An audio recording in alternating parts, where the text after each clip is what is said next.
Welcome to the County Manager's Report. I'm Lloyd Higuera. With me is Douglas County Manager Steve Mokro-Heisky, and happy springtime. It isn't really spring yet. It's like mid-70s. But it's a quite gorgeous balmy. day today. Really, really nice out. Did you ride your bicycle over here today? I have not. No, I haven't been able to do much lately with everything going on. But we had a little bit of snow in the mountains. It's starting to melt off, so we'll see where the weather goes here. But a little concern about the lack of snow in the mountains at this point and what that's going to do to the water table. But I didn't mean to get all serious on you, Lloyd. yeah, I was having fun. Okay, sorry. But you brought me down now. The spring, it's still winter. Yeah. Bah, humbug. Yeah. No, I think 21st is the first day of spring. So okay, we've got a week. Okay, all right. A week to go. I'll spring this on you next time. Yeah, let's talk about some more fun things. Let's talk about the commission meeting. Be specific, the March 7th meeting, commissioners meeting in Minden. And at that meeting, they awarded a professional services contract to Manhard Consulting, and that's for a flood impact study. And the study is not to exceed $250,000. Now, does this study tie in with the FEMA flood maps and all of the county that contesting these? It does. Yeah, for 4 years now, Douglas County sued FEMA about 4 years ago as a result of the flood maps that FEMA put in place. They took in 2009. They took effect in 2010. Placed a number of residential parcels and other structures in the flood zone that we felt the data that FEMA used was flawed, and there are, I think over 1,000 residents that were moved into the flood zone that our feeling is should not have had to be moved into that area, and they've had to pay excessive flood insurance costs as a result of that. So we're going on 4 years here. We sued FEMA, did a settlement agreement, scientific resolution panel of independent, objective technical experts reviewed both sides, FEMA and the counties. They sided with the county and said FEMA's data is flawed. You need to remap these areas. So it's been 4 years here, a lot of frustration among our residents and county officials, but we continue to fight on behalf of our residents. So we there's been back and forth communication with FEMA on the issue, and we finally received a letter from them in February, about a month ago.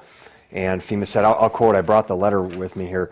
It says, FEMA is prepared to work with the county to leverage all of the data that the county has developed since the appeal and use any available FEMA data, available FEMA map change mechanism to expeditiously revise and improve the current effective flood map. So that basically means that they're willing to use the county's data, which is good, and that they're going to move quickly. As we're not sure what quickly means to FEMA, if it means the same thing as quickly means to us. That's government quickly. Well, right. Federal government quickly might be a little different than local government quickly, but so those, we're reading that language to be positive. So this item that the board approved was to enter into a contract with Manhard to remap the final area that is yet to be remapped, the Sunrise Pass, Buckbrush Wash, and Johnson Lane Wash watersheds. The cost is $250,000, but credit to Manhard, we're going to pay $100,000 up front for that work. The balance of the cost, the additional $150,000, the county will not be on the hook for unless and until FEMA approves the maps. And so that's good. We wanted some assurance that we were actually going to get some results from all of this work. So Manhard has agreed to defer payment on that until after we get FEMA's approval. I was in Washington, D.C. last week along with Commissioner Bonner and Commissioner Johnson, meeting with our congressional delegation in Washington, D.C., and we pushed this issue on behalf of our residents, said we need FEMA to remap. We've spent 4 years, $2 million on this, and a lot of residents are impacted. We need FEMA to approve the new maps as soon as possible, and then we need to work on some reimbursement for the county and for our residents.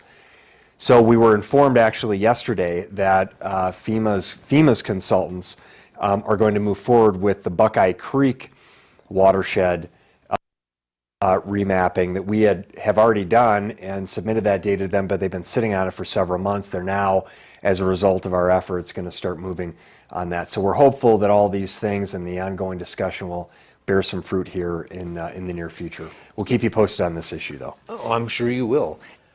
Well, also at that Board of Commissioners meeting, there was a change order in the amount of $59,000 to a contract with VNC Construction, and this was approved by commissioners. This is for changes to the Genoa to Wally's Vista Trail. And this is kind of a good news, bad news scenario. I mean, the trail needs to have additional grading work done at additional expense, but the trail and town improvements have brought some new businesses to Genoa. 8 new businesses have relocated to Genoa since these projects were announced. So it really is having an impact on economic development and jobs in the community. So that trail is almost done. The last portion in town are the pavers, which are going to be great. We hit a snag when NDOT, the Nevada Department of Transportation, came out, and they had approved the plans to for the trail that had been submitted from the engineers that we had consulted with.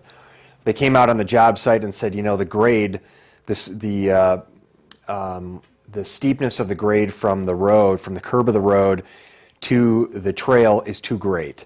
You need to redo this. And we said, well, you already approved the plans. And they said, well, we understand we already approved it, but we shouldn't have. You need to change it. So that was the need for the change order. Very frustrating. In a matter of one day, they shut down the project and said, you got to change this. And then they came back later and said, no, it's fine. Keep doing work. And then they came back and said, no, it's shut down. You need it. So 3 different answers within the course of a day.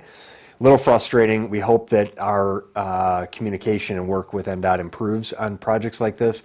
It's one thing if the issue has to be dealt with. It's another thing to be told when you're in the field actually working on the project rather than months ahead when you can plan for it. So nonetheless, the change order was to allow for the grade of the trail to come up, and that's happening. We think in the next 2 to 3 weeks the trail will be complete, and then a lot of other work going on in Genoa for the Main Street enhancements. If you drive through the town of Genoa, you'll see trucks and dirt moving everywhere, and some wonderful things that are going to be going on. We anticipate that project in the downtown area will be done the end of June. Businesses are still open in the town, so you know when you come to Genoa, you can still go to the country store and the other businesses and patronize those, and we're really excited for all this work to be complete later this summer. Well, great. I'll have to get out on the trail soon so I can say I've been there. You'll enjoy it. I'm sure you will. Commissioners introduced an ordinance at that meeting amending the Douglas County Code on property development standards and use regulations for non-residential districts. Right. What does all that entail? This is, I think, a good example of the our business-friendly approach, and we're being responsive to businesses in the community come forward with suggestions. My office was contacted by a local realtor who was representing a client that was interested in starting up a recreation-based, a fitness-based business in a light industrial park, and realized this realtor is very responsible and realized the fact that our current zoning in light industrial zones didn't allow for recreational uses. And so he said, we think it's consistent with the use. There actually are other businesses out there that, batting cages and tumbleweeds gymnastics and others that are located in light industrial zones that have these recreational based things. It's good for the community. There's a demand in the market for it. Would the county consider making a zoning change? We looked at it and we agreed that it really didn't make sense that restriction was in place. So this change would allow for a diversity of types of uses in the light industrial zoning districts, increase economic opportunities. It would permit recreational land uses in those areas, and it would remove the need for screening accessory solar energy systems. So some cleanup items that ultimately will allow for appropriate businesses to locate in these areas. There's about 45% of the acreage that is zoned for light industrial use is actually developed and in use. So we've got over 1,200 acres that are vacant acres that can be developed for this purpose, and 764 developed acres. Significant amount of those developed acres are vacant. So there's a lot of excess space. There's a demand for this, and this will allow businesses to continue to grow and serve the market demands in our community. Yeah, sounds good. Douglas County Commissioners also approved a resolution to issue hospital revenue bonds for the purpose of establishing a medical clinic to be owned and operated by Washoe Barton. So how does Douglas County tie into that? Douglas County has done this 2 other times, so it's not the first time that we've done this with Barton. In 2003 and 2006, the county agreed to assisting the hospital in this fashion. And what it is, basically Douglas County is serving as a conduit agency to the hospital. The hospital is going out and they have some existing debt, about $7 million for the existing facility, the Carson Valley Medical Center facility that was done in 2003, $7 million that they're looking to refinance. By having Douglas County as a conduit to that refinancing, which doesn't require any cost on behalf of the county or its taxpayers, we don't have to pay back any of the debt, we don't have to pay for any of the issuance costs, the hospital pays for all of that. But the county being a conduit agency allows Barton to borrow at interest rates that only public agencies could borrow at. So they can get a lower interest rate by having the county as a conduit. The net effect is the hospital saves $1.3 million over 10 years. So it's a significant cost savings to the hospital. We're working with them because we really have very little to lose. There's no cost to the county or its taxpayers, as I said, and there's a benefit to our local hospitals, so we want to try and support them. So we think that it's a positive relationship. We have other areas that we're trying to work with Barton and CVMC on with a health officer and other services, and so we're trying to be a good partner in that regard. Another sort of business-friendly approach to how we're dealing with businesses and nonprofit entities. Another resolution approved by commissioners, this one was affirming current and long-range planning priorities for the Douglas County Master Plan and the county's strategic plan. Right. And this was, you may have heard the discussion about Agenda 21 and there's a request from some residents that the county take up a discussion and a position on the United Nations agenda for the 21st century. Concerns about that and some other entities around the country have taken up this issue. So the board ultimately decided not to pursue a resolution. Their direction was at a prior meeting to direct staff to not pursue a resolution specific to Agenda 21, and the concern was the slippery slope when we start talking about sort of social issues that are outside the direct purview of Douglas County's responsibility. But they did express a desire and directed staff to develop a resolution that asserted Douglas County's rights as a local government entity and under the sovereignty of the state of Nevada and the United States government to not be negatively impacted by outside influences outside of the United States, so that the UN can take its positions, but we're not going to be required to abide by any regulations or requirements or requests that the United Nations pursues. We're going to work under the authority of Douglas County, of our residents and taxpayers, of the state of Nevada, and of the United States Constitution. So that's what it's a sovereignty type resolution that asserts our rights to plan for the future of our community as our community sees fit. Well, Agenda 21 was kind of a worldwide kind of thing put out by the UN, right? I mean, right, it was, yeah. And maybe a lot of it for third world countries and kind of an organizational document. Yeah, and I think you've got people on both sides of this issue, that some that have embraced Agenda 21 and really tried to use it as a method to pursue additional goals, and others who are concerned about what that agenda could bring for our local community and individual rights and property rights and all those kind of things. So, I think the board's desire was to try to cut through the politics on both sides of the issue and understand what is Douglas County's role here, how can we have a positive and productive role in the discussion. And so Agenda 21 is referenced in the resolution, but it really focuses on Douglas County's rights to manage itself for under the desires of our local residents.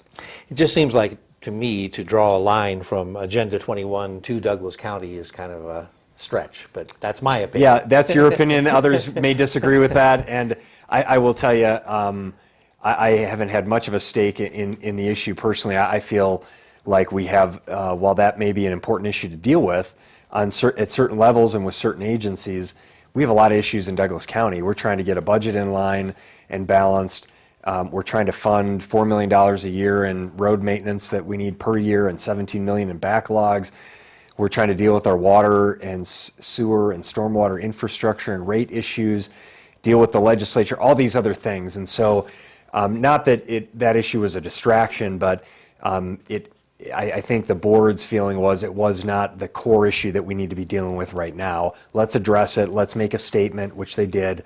But let's really try and focus on the issues that Douglas County has direct responsibility over. Yeah, let's move on. Commissioners heard a presentation and update from the Western Nevada Development District. What's going on with them? Well, you know, a number of initiatives in the Western Nevada Development District represents a number of counties in the state of Nevada, including Carson City, Lyon, Churchill, Humboldt, Mineral, Pershing, Story, and Washoe counties. And they pursue, that is the entity that pursues federal funding for various economic development initiatives basically in northern Nevada. One really critical initiative WNDD is focused on is this SET, if you've heard of this, Stronger Economies Together, working as a regional northern Nevada entity and with all of our partners to focus on access to capital, communication and networking of businesses, infrastructure improvement, broadband, transportation, other infrastructure, workforce development, making sure we have education and workforce development to have a skilled workforce for the jobs that we're trying to attract, expand, and retain here. And so the update from Ron Radial at WNDD was talking about that Stronger Economies Together, the regional partnership that we're working on, the regional economic sector goals, manufacturing, tourism, transportation, energy, agribusiness, consistent with the Northern Nevada Development Authority, which is our economic development, marketing, recruitment, retention entity. So, some good work going on there, some good goals, and it was sort of an update from WNDD on what they're working on. Okay. Also, some appointments made to the 911 Surcharge Advisory Committee and the Genoa Historic District Commission. Yeah, there were two open seats on the 911 Surcharge Advisory Committee. We didn't get any applicants the first time around, and when we did this in December, so we opened it up again. We received 3 applicants, Don Miner, Gerald Johnson, and Bobby Thompson. The board ultimately selected Bobby Thompson, who's our airport manager, right, to serve in one slot, and then Gerald Johnson, who has some background in public safety and 911 communications, in the other slot. So we're pleased to welcome both Gerald Johnson and Bobby Thompson to that advisory group. And this is the group that oversees the surcharge on cell phones and phone bills for 911 services, investment in equipment for 911 services. Okay. And then the historic... The Genoa Historic District Commission, we had 2 slots open, and there were 4 applicants. The board made 2 appointments, and then one of the people they appointed chose to step down. We went back to the other 2 and said, would either or both of you be interested in serving in this open slot? One came back. Ron Bomarito came back and said, yes, I would be open. The other person did not, requested not to be considered, and so the board appointed Ron Bomarito to serve in that spot in the Genoa Historic District. Okay.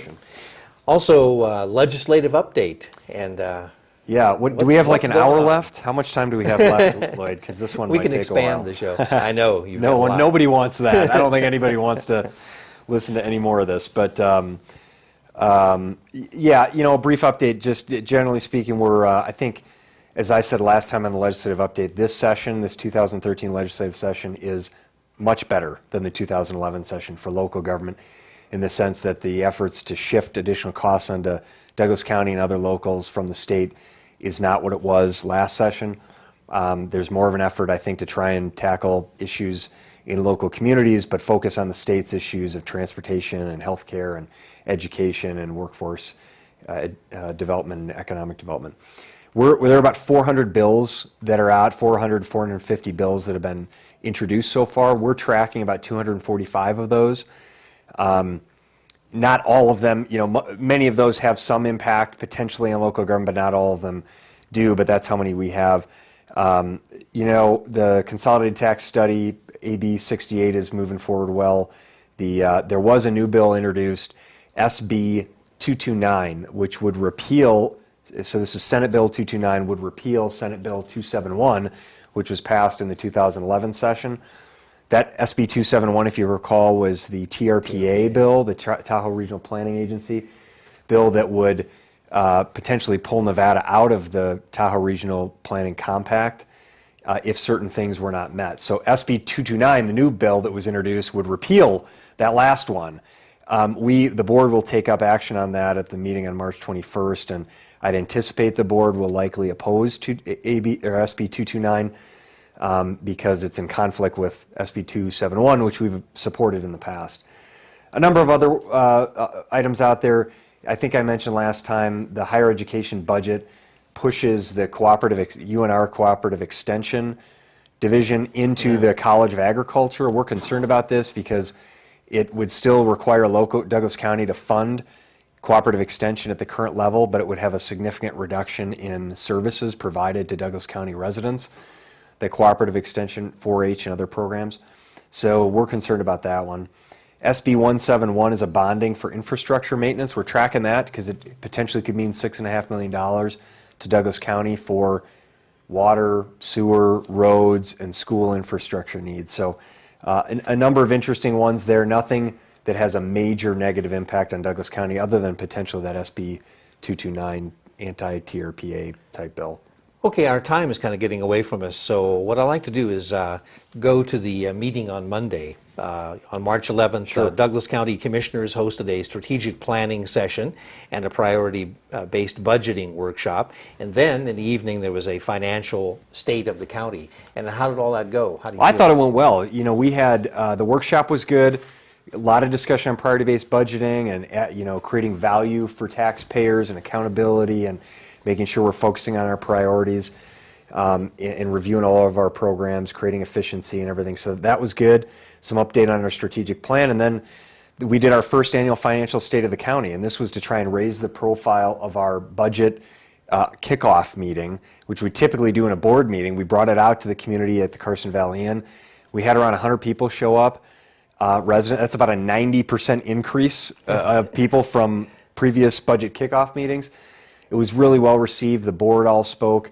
All 5 commissioners talked about different project initiatives. I talked about the financial aspect of what we're doing to get our budget stable and really the critical need for investing in infrastructure, in roads and water and sewer and stormwater. And so I think it was put us on a good track. We'll continue to build on the success of that and engage our residents in thoughtful public dialogue on solving the issues that we have in front of us. The comment that I made, the general state of Douglas County is stronger today than it has been in 5 years. That's great news. And I believe that. We're fixing our budget. We have a leaner, more cost-effective local government. We're investing more in infrastructure. We need to do more of that and make better progress. And I think we have reason to be optimistic if we continue to focus on solutions to things like infrastructure investment, and we work as a community to come up with those solutions together. So I'm excited about how that went, and I think we had positive feedback, and again, we'll continue to build on it. Do you think you'll have an annual event there? We will, yeah. That was the first annual, so a year from now it'll be the second annual. Get it. And I really wanted to do that. It's been sporadic in the past few years, and that I think it's important for the community, regardless of who's on the Board of Commissioners, regardless of who the county manager is or who's in elected positions, that the community have an annual event that they can come to and understand how are our taxpayer dollars being spent. What are you doing to fix your financial issues? What are you doing to plan for the future? How are you fixing the challenges we have in front of you? And what are the community's ideas to help in that regard? So I think that path we're on to engage the public in that discussion is positive. Okay. Have time for a preview of the March 21st meeting at Lake Tahoe. What's on the agenda there? We have always some exciting things to talk about. March 21st, we'll have a discussion on the direction from the board on development of an MOU between Douglas County and TRPA to delegate permitting authority for single-family residences. Douglas County is the only local government entity in the Tahoe Basin that doesn't do permitting for single-family residences. So we're going to talk about that. Our regional transportation plan, Lloyd, you're on that commission, and so we'll talk about that 5-year plan. Right. Anything you want to add? No. Okay, no, we'll talk about that next time. Then when the update, I'll ask you what your update on that. No, I'm one is. saving it for the 21st. Okay, got it. We'll talk about this cooperative extension, Department of Ag issue in the budget, a lot of legislative items, SB 229 that I mentioned. We'll talk about the Tahoe Prosperity Center update and a couple other things. Okay, so That's it looks the like a busy agenda. Yeah. Well, We'll try and get out of there in a couple hours. Okay, I want to thank you. Hey, thank you, Lloyd. For being here on the County Manager's Report. That's what we do here on the County Manager's Report, is keep you up to date on what's going on here in Douglas County. I'm Lloyd Higuera for the County Manager's Report, and we'll see you next time.